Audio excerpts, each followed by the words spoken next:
금요기도에 나오신 성도님 여러분 환영하고 축복합니다. 요즘 계속해서 비가 내리고 있는데요. 이 비가 그치고 나면 이제 7, 8월 달이면 무슨 시즌이 시작이 되죠? 그렇죠. 휴가철이 시작이 됩니다. 연인이나 친구들끼리 휴가를 보내기도 하지만 대부분은 가족들과 함께 그 휴가의 기간 어딘가 여행을 가게 될 겁니다. 오늘은 그 중에서도 부모님이 주도하에 떠나는 가족 여행을 한번 우리가 생각을 해보자고요. 나이가 어리면 어릴수록 자녀들은 부모님과 함께 여행을 가는 데 있어서 목적지가 어디인지 그렇게 대수롭게 생각하지 않는다라는 거죠. 그리고 그 목적지까지 어떻게 가는 건지도 별로 신경을 쓰지 않죠. 물론 가는 길이 오래 걸리면 왜 이렇게 오래 걸리냐, 그리고 도착해서 보면 여기는 왜 이러냐, 이건 왜 이렇게 생겼냐라는 투덜거림이 그 아이들에게 있을 수는 있습니다. 그러나 출발하기 전에 그리고 가는 동안에 목적지와 경로에 대해서 아무것도 생각을 하지 않는다라는 거죠. 왜 그렇죠? 그 부모님을 믿고 있고 그 부모님이 가자는 대로 그저 순종해서 자기는 몸만 따라가면 되는 겁니다. 그저 부모님이 알아서 하시겠거니라고 생각을 해서 자기는 그저 따라가면서 그냥 보고 즐거워할 뿐이라는 사실이죠. 그런데 오늘 우리가 잘 알고 있는 오늘 본문에 나오는 이삭, 그 이삭을 한번 생각해 보십시오. 이삭도 과연 그렇지 않았을까요? 그와 함께 지금 길을 나선 사람이 누구였습니까? 아브라함이죠. 길을 떠나기 전에 그 모든 길을 계획하고 준비한 사람이 누구였냐라는 거죠. 바로 그의 아버지 아브라함이었습니다. 자신을 끔찍하게 사랑하고 아끼는 사람이 자신과의 여행을 모두 계획하고 준비하고 그 길을 이끌어 가고 있는데 그 이삭의 발걸음 가운데 두려움이나 걱정 그리고 근심이 어디에 있었겠냐라는 거죠. 이삭의 마음이 그와 같지 않았을까요? 그러나 정작 이삭은 그런 마음이었을지 모르지만 아브라함의 마음은 편하지 않았던 것 같습니다. 1절을 보시면요, 하나님께서 그 일 후에 아브라함을 부르셨다라고 말씀하고 있습니다. 여기서 나오는 그 일이라는 것은 아브라함이 하갈과 이스마엘을 내보낸 사건을 가리키는데요, 그 일이 있은 후에 몇 년의 세월이 지난 후였습니다. 이번에는 하나님께서 아브라함에게 아주 어려운 일을 요구하고 계시는 거죠. 그것은 아브라함에게 이삭을 데리고 길을 떠나서 자신에게 그 이삭을 바치라는 것이었습니다. 그런데 오늘 본문에 보면 하나님께서 아브라함을 부르시는 이 모습이요, 마치 아브라함의 이야기의 시작으로 돌아간 듯한 모습을 보여줍니다. 12장에서 하나님께서 하란에서 아브라함을 처음 부르셨을 때를 보시면요, 12장 1절 말씀에 이렇게 말씀합니다. 여호와께서 아브라함에게 이르시되 너는 너의 고향과 친척과 아버지의 집을 떠나 내가 내게 보여줄 땅으로 가라. 이 말씀에서 보면 너의 고향, 너의 친척, 너의 아버지의 집에서 떠나가라 라고 하나님께서 아브라함에게 말씀을 하셨습니다.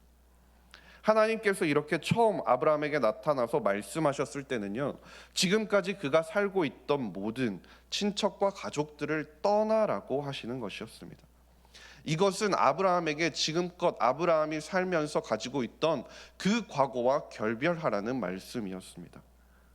아브라함을 향해서 너의 과거, 너가 속해 있던 그 과거와 결별하고 하나님만을 신뢰함으로 이제 너의 미래를 향해 나아가라라고 하나님께서 아브라함을 부르셨다라는 말입니다. 그렇게 해서 아브라함이 그 모든 여정을 해서 지금까지 살아왔는데 오늘 말씀의 2절을 보시면 하나님께서 아브라함에게 아들을 바치라고 하면서 이렇게 말씀하시죠. 여호와께서 이르시되 내 아들 내 사랑하는 독자 이삭을 데리고 모리아 땅으로 가서 내가 내게 일러준 한 산 거기서 그를 번제로 드리라. 내 아들 내 사랑하는 독자 그 이삭을 데려가라라고 말씀하시는 겁니다. 여러분, 이삭이 누굽니까? 아브라함에게 있어서 이삭이라는 존재가 어떤 존재냐는 거죠. 아브라함에게 있어서 이삭이라는 그 존재는 미래에 대한 어찌 보면 소망의 계약금과 같은 역할을 하는 존재였습니다. 그에게 있어서는 인생의 결정판 같은 역할을 하는 것이 이삭이었고, 그 이삭 덕분에 자신에게 있어서는 노년에 그 삶의 보람을 느꼈을지도 모른다라는 거죠. 하란에서 떠나서 지금껏 가나안에서도 이곳저곳 정처 없이 떠돌아가면서 살았던 그 아브라함에게 있어서는 그의 인생에 대한 위안이자 하나님께서 보여주시는 보상과 같은 존재가 바로 이삭이었다는 겁니다. 그가 소유하고 있는 것들 가운데 그의 노년에 가장 아끼고 가장 사랑하는 존재가 바로 이삭이었다는 거죠. 그런데 하나님께서 그 이삭을 지금 자신에게 바치라고 말씀하시지 않습니까? 이 말은 바꿔 말하면요, 하나님께서 아브라함을 향해서 너의 유일한 미래의 소망마저도 끊어버려라라고 말씀하시는 것과 같습니다. 미래의 소망이 끊어지는 그 순간 이삭이 죽게 되면 어떻게 됩니까? 자신이 하나님께 받고 하나님께 약속받았던 그 미래의 소망 자체가 이제 아브라함에게 끊어지게 되는 것입니다. 그런데 그렇게 그 미래가 끊어지는 그 순간에도 내가 여전히 하나님을 신뢰하고 하나님을 바라볼 수 있느냐라고 하나님께서 물어보시는 겁니다. 우리가 잘 알듯이 지난 시간 21장에서 보시면요, 아브라함은 이미 이스마엘이라는 소망을 하나 포기했습니다. 인간적인 생각과 방법으로 얻은 아들이기는 했지만 그에게는 이스마엘도 하나의 자신의 옵션이었습니다. 그런 이스마엘을 포기하고 났으니 이제 아브라함에게 있어서는 이삭이 유일한 소망이자 유일한 희망이었습니다. 하나님께서도 21장 12절에서 보시면 분명히 말씀하시잖아요. 이삭만 붙들라고 말씀이죠. 이삭이 너의 소망이고 너의 약속이라고, 언약의 자손이라고 하나님께서 분명 말씀하셨다라는 겁니다.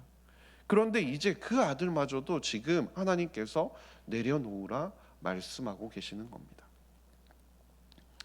한번 생각해 보십시오. 번제가 어떤 제사입니까? 번제는 기본적으로 팔다리를 잘라서 몸을 각을 뜨고 내장을 끄집어낸 후에 불로 태우는 제사가 바로 번제입니다. 그런데 자신이 가장 귀하게 여기는 그 아들을 번제로 드리라는 하나님의 말씀을 들었을 때 아브라함이 과연 어떤 마음이었을까요? 여러분이 아브라함과 같은 상황이었다면 어떤 마음이 드셨겠습니까?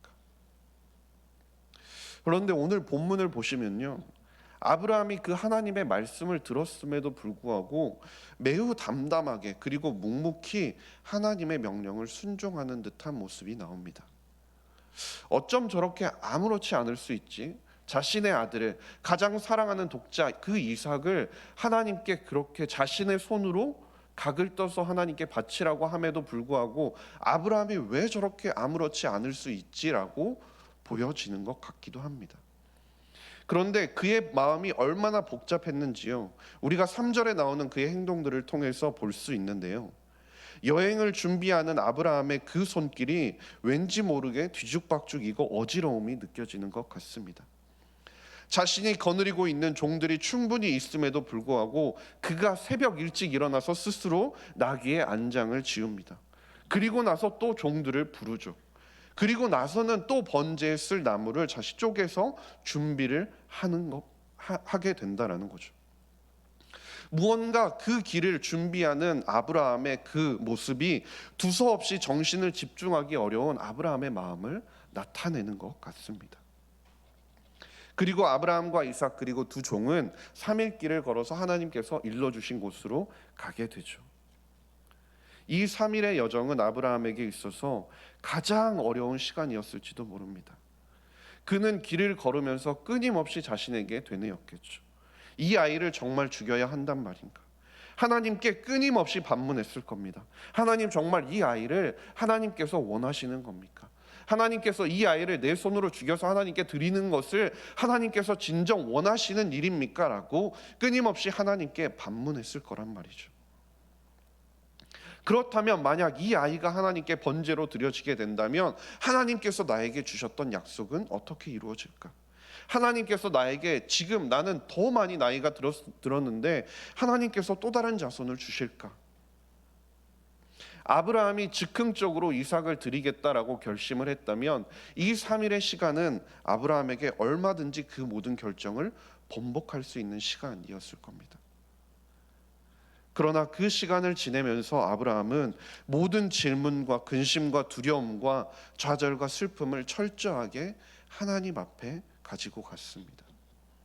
그리고 어쩌면요, 그 시간을 통해서 아브라함은 하나님께 마음으로 먼저 이삭을 드리는 시간이었을지도 모릅니다. 자신은 알지도 못하고 이해하지도 못해도 하나님께서 말씀하시니 순종하겠다는 결심이 아브라함의 마음속에 자리 잡는 시간이었을지도 모른다는 거죠. 하나님께서 정하신 산에 도착하고, 그리고 아브라함은 두 종을 산 밑에서 기다리게 하고 이삭만을 데리고 자신과 함께 올라갑니다. 아브라함은 이제 자신을 방해할 자가 아무도 없다고 생각을 하고 어느 정도 안도의 한숨을 내쉬었을 것이라고 생각하는 그때, 그런데 아직 하나의 관문이 여전히 남아 있었죠. 이삭이 자신을 향해 물어보는 것입니다. 아마 그때 아브라함의 심정은 등에 식은땀이 흘러내리면서 억장이 무너지는 아픔을 느꼈을지도 모릅니다. 그러나 3일간의 그 고뇌의 시간 끝에 하나님께 모든 것을 내어 맡긴 아브라함은 그저 하나님께서 예비해 두셨을 것이라고 대답을 이삭에게 전해 주었던 거죠.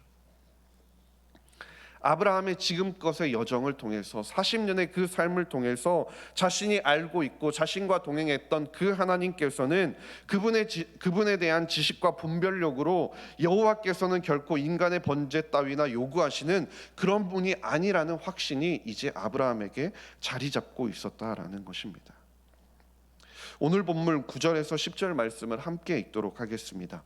9절에서 10절 말씀입니다. 시작. 하나님이 그에게 일러주신 곳에 이른지라.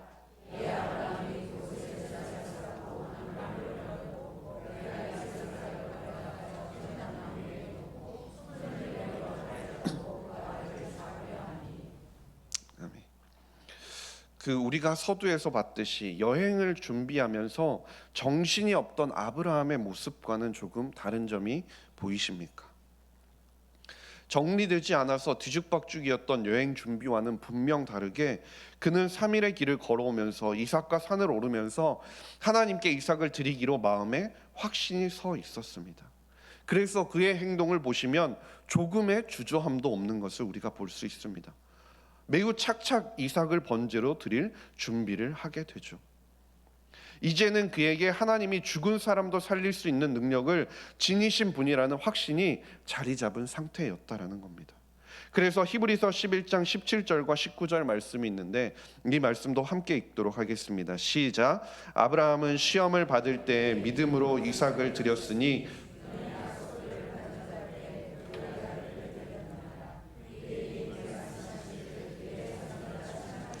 이삭으로 말미암음이라 하였으니 그가 하나님이 능히 이삭을 죽은 자 가운데서 다시 살리실 줄로 생각한지라. 비유컨대 그를 죽은 자 가운데서 도로 받은 것이니라. 아멘. 그가 이렇게 확신을 할 수 있었던 그 이유, 그는 이미 그의 몸으로 그의 삶으로 죽음과 부활을 경험했던 것을 기억할 수 있었습니다. 100세가 되어서 자신의 몸이 자손을 얻기에 죽었음을 알았을 그때에도 하나님께서는 그의 몸에서 생명을 허락하셨다는 사실을 그가 기억했다라는 거죠. 아브라함은 자신이 이삭을 번제로 드리게 된다고 해도 하나님께서 다시 생명을 주실 수 있을 것이라는 믿음이 있었다는 겁니다. 하나님은 분명히 살아계시고 자신의 일을 신실하게 행하실 것을 아브라함에게는 확신이 있었다는 겁니다. 하나님께서 이미 이삭을 통해 언약을 주셨고 하나님께서 이삭을 통해 약속하신 그 약속을 반드시 지키실 분이라는 그 확신이 아브라함의 마음 가운데 자리 잡고 있었다라는 것입니다. 그래서 그는 하나님과의 관계를 위해 아들까지도 바칠 수 있다는 사실을 하나님께 아무런 거침이 없이 보여드릴 수 있었다라는 거죠. 결국 이를 통해 하나님께서는 아브라함을 인정해 주십니다.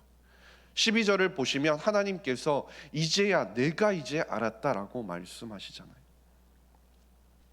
자신이 가장 사랑하던 이삭을 데리고 하나님께 번제로 드리기 위해 그 길을 걸어갔던 그 아브라함의 마음, 그리고 아브라함이 하나님 앞에 헌신되고 아브라함이 하나님 앞에 순종하기로 결단하는 그 마음이 보이십니까?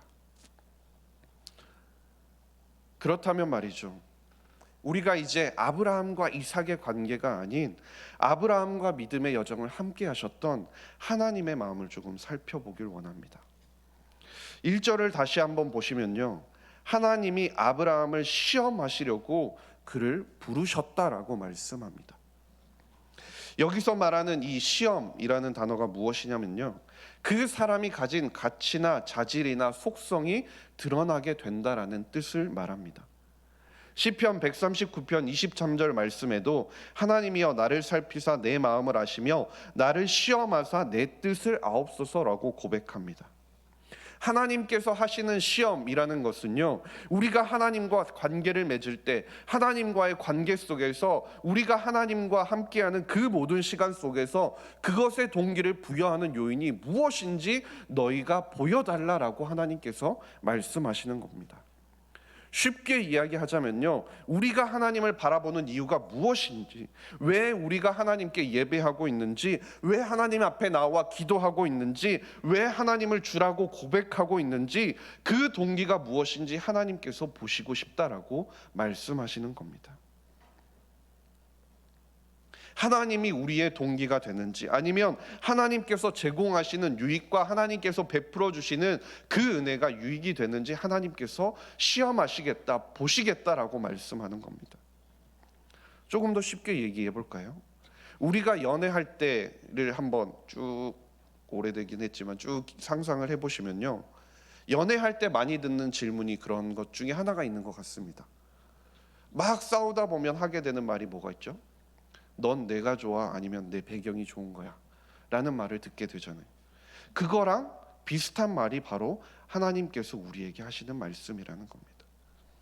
아브라함에게 하나님께서 하셨던 말씀이 무엇이냐면, 하나님께서 이삭을 통해서 너에게 약속하신 그 후손의 언약이 네가 나를 섬기는 그 동기가 되느냐, 아니면 내가 나임이, 하나님께서 하나님 되심이 내가 나를 따르는 동기가 되느냐 보여달라고 하나님께서 지금 시험하시고 계신다라는 말입니다. 누가복음 18장에 나오는 부유한 젊은 관원 이야기를 모두 아시잖아요. 자신은 율법에 나온 모든 일을 다 행하였다라고 자신 있게 말하고 있는 그 사람에게 예수님께서 이렇게 말씀하시죠. 누가복음 18장 22절 말씀을 보시면 예수께서 이 말을 들으시고 이르시되 내게 아직도 한 가지 부족한 것이 있으니 내게 있는 것을 다 팔아 가난한 자들에게 나눠주라. 그리하면 하늘에서 내게 보화가 있으리라.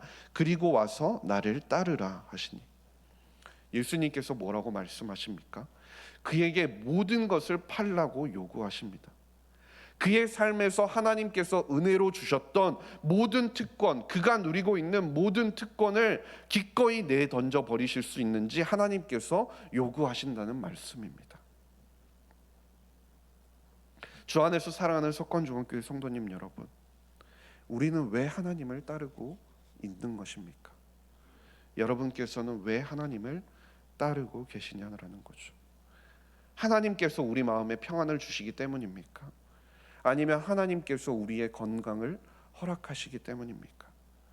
하나님께서 자녀들의 안전을 지켜주고 가정에 복을 주고 직장이 잘 되도록 도와주시기 때문에 우리가 하나님을 따르는 것입니까? 만약에 말이죠, 하나님을 우리가 따르라라고 하나님께서 말씀하셨을 때 그것을 통해 우리가 아무것도 얻지 못한다라고 생각을 해봅시다. 만약에 우리에게 얻어지는 것이 아무것도 없고 하나님께서 주시는 것이 아무것도 없다고 해도 기꺼이 하나님을 따를 것인가라고 하나님께서는 아브라함을 통해 우리에게 질문하고 계신다는 겁니다.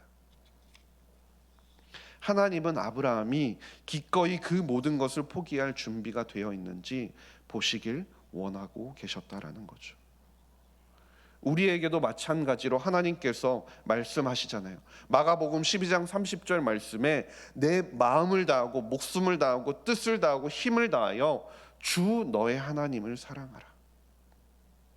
하나님께서 주시는 은혜, 하나님께서 주시는 능력, 하나님께서 우리에게 주시는 모든 혜택과 그런 것들을 통해서 주 너의 하나님을 사랑하라라고 말씀하신 것이 아닙니다.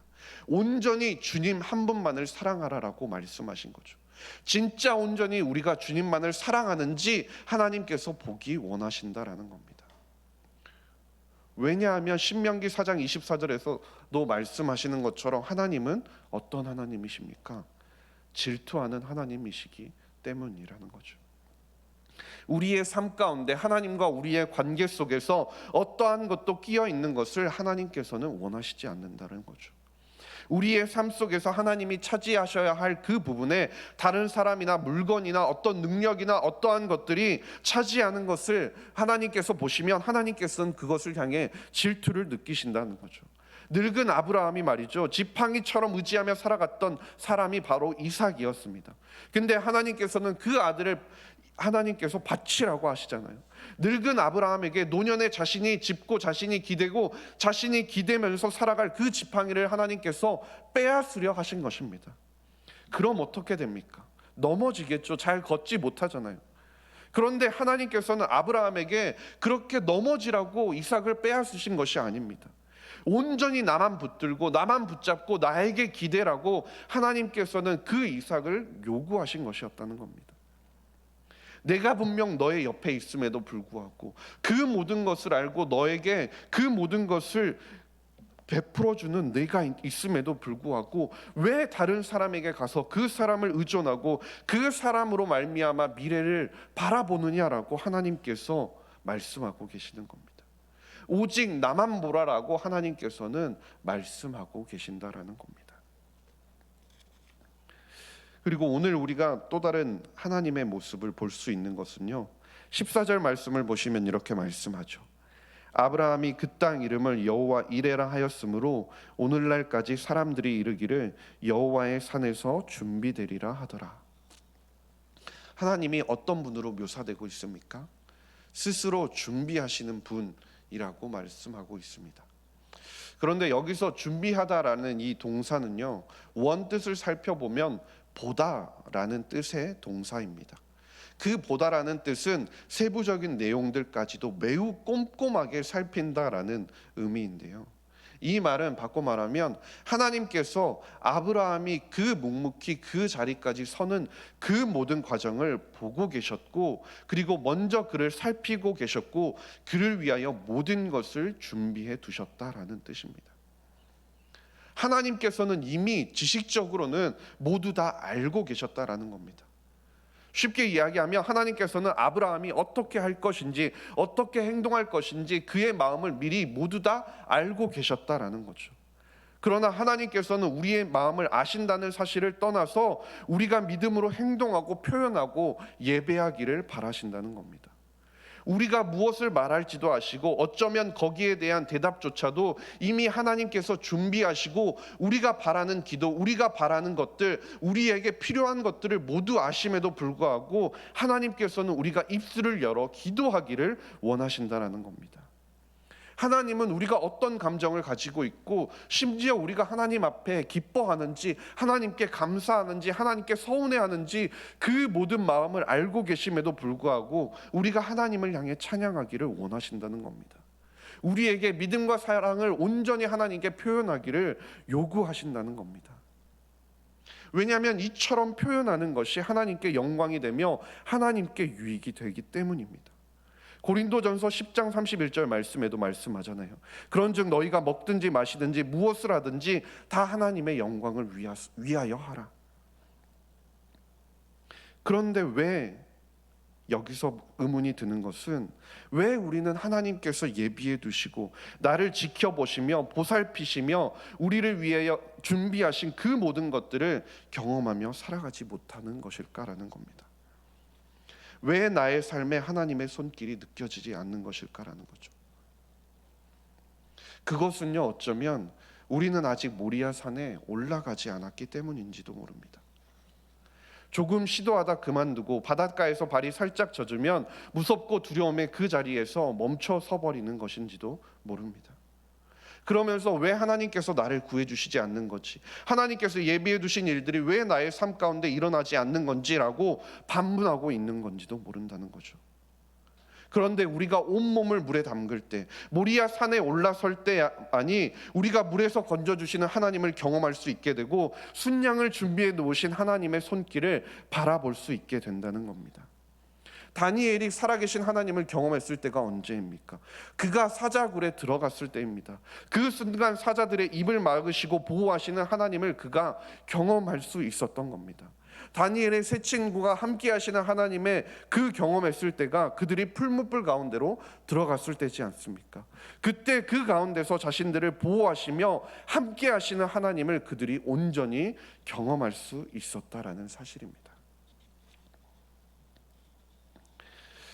주 안에서 사랑하는 성도님 여러분, 혹시 성도님들께서는 롤러코스터라는 놀이기구를 타보신 적이 있으십니까? 이렇게 떨어지는 그런. 근데 이 롤러코스터를 타본 사람들은요, 딱 두 가지 부류로 나뉜다고 하더라고요. 어떤 사람일까요? 롤러코스터를 타면서 즐기는 사람과 그리고 두려워하는 사람입니다. 그리고 저는 2만% 후자입니다. 못하겠더라고요. 그런데 왜 이렇게 두 종류로 나뉘게 되는 걸까요? 그것은 어떻게 나뉘나요? 롤러코스터를 믿는가 아닌가, 그리고 그걸 설계한 사람을 믿는가 아닌가 때문에 그것을 두려워하는지 그것을 즐기는지로 나뉘게 된다라는 겁니다. 바꿔 말하면요, 자신을 데리고 모리아 산으로 여정을 떠났던 아브라함에 대한 믿음, 그 믿음이 이삭에게 있었기 때문에 이삭은 끝까지 아무런 저항 없이 그 번제단 위까지 올라갈 수 있었던 것입니다. 아브라함은요, 하나님에 대한 믿음이 있었기 때문에 그 믿음의 여정 가운데 하나님의 말씀으로 전적에 순종하는 모습을 보여서 이삭을 자신의 손으로 묶어 그 번제단 위에 올릴 수 있었다라는 겁니다. 우리는 그럼 어떨까요? 우리가 살아가는 동안에 하나님에 의해서 우리의 삶이라는 이 롤러코스터가 완벽하게 조종되고 완벽하게 컨트롤되고 있다라는 그 믿음이 우리에게 있다면요, 우리의 마음이 달라질 수밖에 없다라는 겁니다. 심지어 삶이 곤두박질 쳐서 우리가 전혀 그 순간에 신나지 않은 감정을 느끼게 된다고 해도 그 상황에조차 하나님을 믿는 믿음이 우리에게 있다면 우리의 두려움을 우리는 잠재울 수 있다는 것입니다. 그리고 또한 마지막으로 롤러코스터가 가지는 특징이 한 가지 있는데요, 그것은 탑승자가 아무것도 할 수 없다라는 사실입니다. 우리가 쉽게 생각해 보십시오. 롤러코스터에 탄 사람이 이걸 너무나 즐겨서 자신은 조금 더 빠른 속도로 이 기구를 타고 싶다라는 생각이 들어서 발을 열심히 구른다고 생각을 해봅시다. 그러면 롤러코스터가 조금 더 빨리 움직일까요? 전혀 그렇지 않다는 거죠. 우리의 믿음과 우리의 생활도 마찬가지라는 겁니다. 우리가 죄인임을 철저히 깨닫고 나서 헌신과 열심을 다하고 우리가 노력을 한다고 해서 그에 대한 보상으로 우리에게 구원과 믿음이 주어지는 것이 아니라는 거죠. 에베소서 1장 3절과 6절 말씀처럼 우리는 예수 그리스도로 말미암아 새 사람이 되었고 거저 주시는 은혜로 하나님의 자녀가 되었고 하나님의 신성에 속한 자로 부르심을 받게 되었다라는 겁니다. 아브라함은요, 하나님께서 주어진 관문, 하나님께서 주시는 그 관문들을 통과하면서 자신의 열심과 수고를 통해서 믿음을 쌓아가면서 믿음의 고수가 되었던 것이 아니라는 것입니다. 그의 노력과 헌신에 대한 결실로 하나님께서 네가 이만큼 믿음의 노력과 믿음의 헌신과 결심을 보여주고 네가 순종의 역사들을 보여주었기 때문에 그것에 대한 결실로, 그것에 대한 보상으로 하나님께서 자손에 대한 언약을 약속하셨던 것도 아니라는 겁니다. 이미 그에게는 창세기 12장에 하나님께서 부르셨을 때도 마찬가지고 13장에서도 15장에서 17장에서 원래부터 약속된 복이었다라는 겁니다. 아무 이유도 없고 근거도 없이 하나님께서 아브라함을 믿음의 조상으로 만드셨다라는 겁니다. 사울에서 바울로 하나님께서 만드셨고 베드로로 만드셨다라는 것이죠. 마찬가지입니다. 우리는 하나님의 자녀로서 매일의 삶 가운데 우리의 부족함과 모난 것들을 하나님께서는 모두 다 지워가는 작업을 하신다라는 거죠. 하나님만이 이유가 되시고 원인이 되시고 근거가 되셔서 우리를 새 사람으로 만들어 가신다는 겁니다. 마틴 루터가 이렇게 고백을 했는데요. 과거에는 내 마음속에 마틴 루터가 자리 잡고 있었지만 이제는 내 마음속에 예수 그리스도가 계신다라고 고백을 했습니다. 누구도 끊을 수 없는 그 그리스도의 사랑으로 말미암아 우리의 연약함과 부족함이 사라지고 하나님의 강인함과 영광만이 우리의 삶 가운데 온전히 나타날 수 있도록 하나님의 말씀에 온전히 순종하며 매일 그분의 동행하심에 우리의 입술을 열어 감사와 찬양으로 나아가는 저와 모든 성도님들이 될 수 있기를 주님의 이름으로 간절히 소망합니다. 기도하겠습니다. 하나님 아버지 감사합니다. 오늘도 예배의 자리로 우리를 불러주시고 주님의 은혜를 기억하게 하시니 감사드립니다. 세상을 살아가면서 우리를 인도하여 주시고 예비하시는 하나님을 굳건히 믿음으로 나아가게 하여 주시옵소서. 혹여 우리에게 하나님보다 앞선 것이 있다면, 하나님과의 관계에서 끼어드는 것이 있다면 과감히 제하여 버릴 수 있는 담대함과 능력을 더하여 주시고 예수 그리스도의 사랑으로 새 사람으로 거듭나게 하셨사오니 그에 합당한 주님의 자녀로 살아갈 수 있도록 매일 우리를 만들어가 주시옵소서. 이 시간 기도의 제목들을 가지고 하나님 앞에 기도하며 나아가고자 합니다. 주님의 선하심을 의지하며 기도할 때 응답하여 주시고 우리의 나아갈 바를 온전히 깨닫게 하여 주시옵소서. 감사드리며 모든 말씀 우리 구주 예수 그리스도의 이름으로 기도드렸습니다. 아멘.